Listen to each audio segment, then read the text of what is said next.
I happened to be reading the foreword, and there was a column there by a woman who still writes for them called Masha Leon.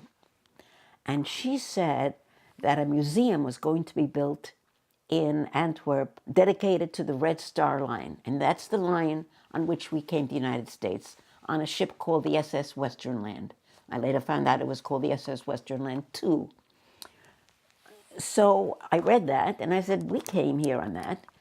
And I said, I wonder if I should write to these museum people and tell them I came on their ship. And then I said, well, why would they care that I came on their ship? Millions of people came on their ships. You know, what's the big deal that I was one of them? And then I thought, well, I have nothing to lose. But I didn't know how to write to them. And that article by Masha Leon mentioned YIVO in New York. So I wrote to YIVO and I said, could you forward this letter to the people with the Red Star Line Museum? And they did. So then I got an email from Luc Verheyen, with whom I'm always in touch now. He's the head of the museum. And he emailed me back immediately. He wanted proof that I really was on the ship and know more about it. And I think this was in 2009.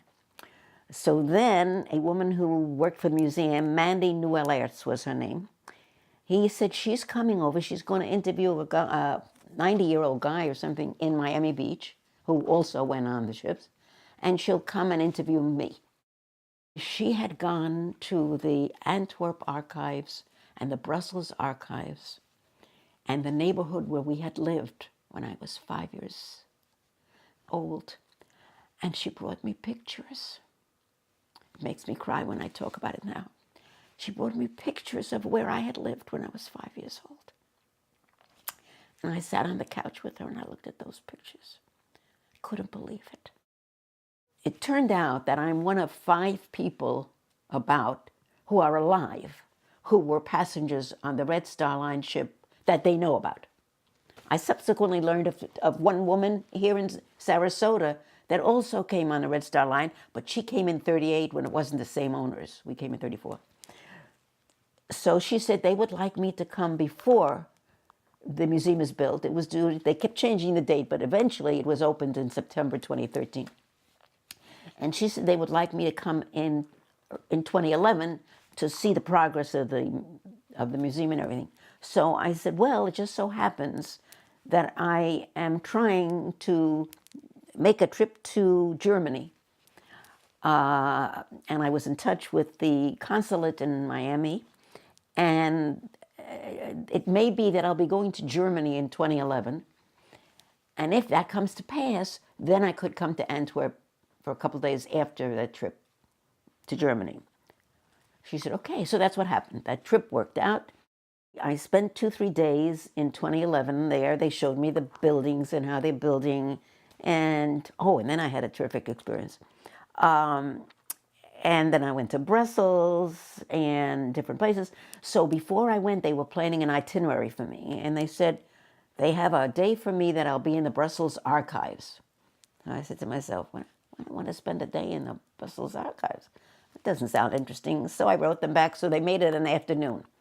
But I wasn't looking forward to that. I also went to the Antwerp archives. So then I'm there, and I go in with these 2 men. One was this Mario de Monk, the cameraman, and another one was Bram Bielart, the main historian for the Red Star Line Museum. They were with me. So we walk into this Brussels archives.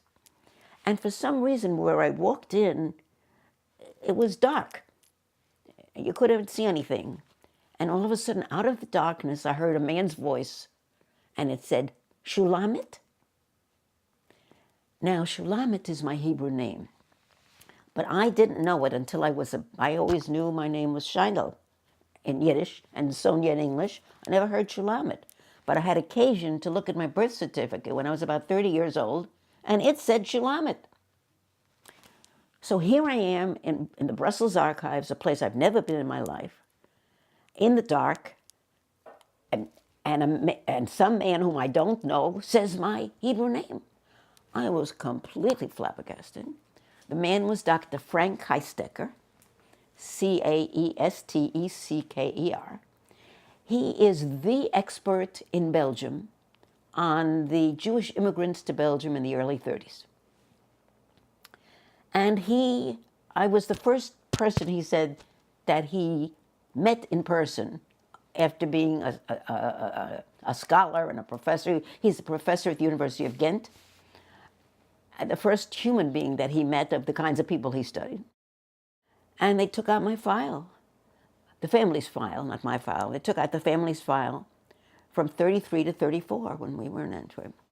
So then they had the opening in September 2013. I was the only survivor there.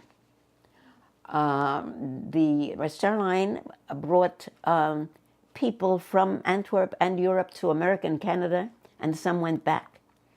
Between 1873 and we came in the last year of its operation, 1934, because during that year they arrested the owner.